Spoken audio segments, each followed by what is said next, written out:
Pak Jibine, saya sengaja memutar video di awal untuk mengundang kita membahas ini tentang gereja sebagai bangunan suci. Bagaimana kiranya diperlakukan? Saya mengambil sumber dari kitab hukum gereja Katolik, kitab hukum kanonik. Bukan bermaksud supaya menjadi lebih kaku, tetapi supaya kita punya panduan apa saja yang kita bisa lakukan di dalam gereja. Kebetulan saya pernah jadi orang lapangan, melihat situasi bagaimana gereja itu diperlakukan.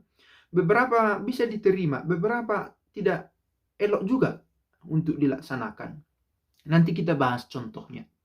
Oke, kita ambil dari bab 1 tentang gereja dari buku kedua. Buku kedua yang berbicara tentang umat Allah, bagian ketiga tentang tempat dan waktu suci. Tentang tempat suci. Nah, bab 1 dari bagian ini berbicara tentang gereja. Dengan sebutan gereja, Kanon 1214, dimaksudkan bangunan suci yang diperuntukkan bagi ibadat ilahi, di mana umat beriman berhak untuk masuk melaksanakan ibadat ilahi, terutama ibadat yang dilangsungkan secara publik. Ini kanon pertama yang dimunculkan mengenai gereja ini. Bangunan suci bagi ibadat ilahi. Maka kesuciannya dijaga dengan menyesuaikan tindakan di dalam. Begitu ya. Kita tidak akan baca semua ayat karena semua kanon, karena dibahas juga soal modifikasi, pembangunan, renovasi, kiranya harus sepengetahuan oleh uskup, dan uskup menentukan keputusan apakah jadi dibangun atau tidak, jadi direnovasi atau tidak, renovasinya bagaimana bentuknya, dipertimbangkan oleh uskup. Kanon 1220, paragraf pertama. Semua orang yang bersangkutan, para petugas, umat sendiri, para pengurus, semua, hendaknya berusaha agar di gereja-gereja dipelihara kebersihan dan keindahan yang layak bagi rumah Allah. Dan ini yang penting, agar segala sesuatu yang tidak cocok dengan kekudusan tempat itu dijauhkan darinya. Saya berpikir tentang ini untuk Paskah, untuk Natal terutama. Baik diberi pencerahan kepada guru asmika, guru sekolah minggu, bila pun gereja harus dipakai untuk perayaan Natal atau Paskah, disesuaikan hiburan yang bisa diputar, musik yang bisa diputar di dalam gereja. Kita tidak mau menyebut musik haram atau tidak enak, tetapi ada tempat yang cocok untuk musik tertentu, begitu ya. Misalnya musik-musik disco dengan lirik yang vulgar. Memang maksudnya, kita berangkat dari maksudnya baik, anak-anak ini gembira, begitu ya.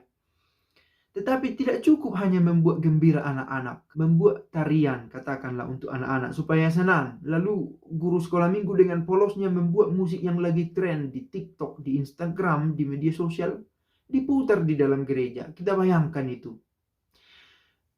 Kita kembali ke ayat tadi, dibuatlah acara yang cocok di dalam gereja. Kalaupun musiknya harus demikian, di aula atau di lapangan terbuka, buat tenda. Atau di rumah umat, yang kalau ada rumah yang besar dibuat di sana, atau di tempat publik, los atau semacam alun-alun kota yang umum. Kalau mau, kalau harus acara yang seperti itu. Nah, kan saya duga tidak ada pencerahan, tidak ada dihimbau para guru sekolah minggu yang niatnya baik. Sekali lagi, niatnya baik, bahkan mereka berkorban untuk melatih itu. Maka jangan dimarahi juga, karena mereka tidak tahu apa yang mereka perbuat. Jangan langsung dibentak. Kalian perhatikan. Karena mereka sendiri mengorbankan waktunya untuk melatih anak-anak itu. Kan begitu ya. Nah, Yang penting adalah diberi himbauan. Acara kita ini mungkin akan dibuat di gereja, meski tidak dianjurkan. Karena itu tadi, yang cocok lah. Karena begini, kalau katakanlah musiknya cocok, oke? Tapi kita tidak hanya berbicara soal musik. Nanti ada yang menyumbang. Lalu mulai berisik sana sini. Lalu orang tua sambil menunggu giliran anaknya merokok di dalam. Oke, tidak di semua tempat. Kebetulan saya pastor kampung-kampung. Maka yang saya katakan ini contoh di kampung yang pernah saya kunjungi. Merokok dalam pemikiran di kampung tidak selalu salah. Urusan kesehatan, urusan lain. Tapi orang tua merokok. Tetapi di dalam gereja itu menjadi persoalan lain. Kan begitu ya. Menjadi persoalan lain kalau dalam gereja. Belum lagi kalau berantam. Ya. Kalau ada lagi yang berniat untuk mengumpulkan uang dari sini, dari situ secara tidak benar, kita pakai istilah yang moderat, di dalam gereja kurang elok. Belum lagi snack-snack, makanan ringan, kericuhan. Belum lagi bila di dalam gereja ada altarnya dan tabernakelnya. Oke. Nah, itu lebih kontra berseberangan lagi.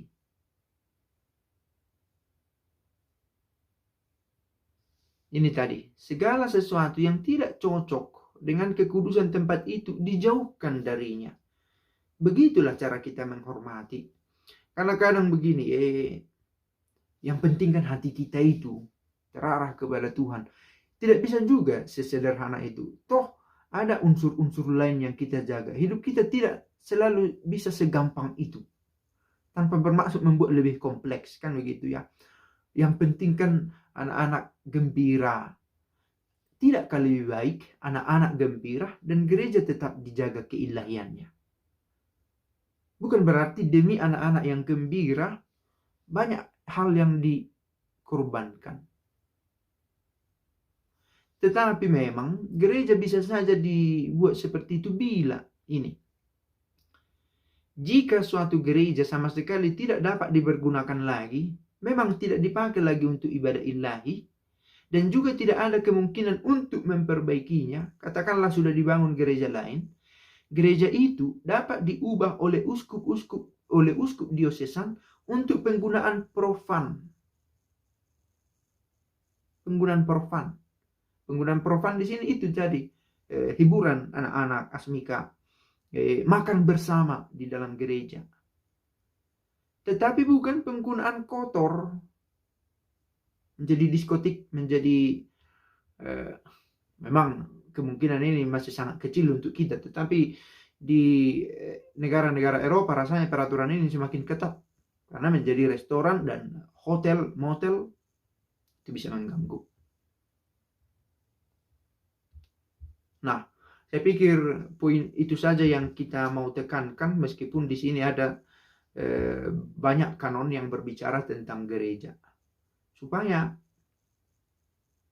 jangan terganggu perhatian kita. Dulu ada keributan di sini atau tindakan tak pas, tak layak, lalu kita pakai altar itu untuk misa. Ada tabernakel, macam-macam. Saya pikir ini perlu diingatkan lagi. Saya mengingat ini karena saya melihat satu video seperti di awal yang rasanya mengganggu juga. Pace bene.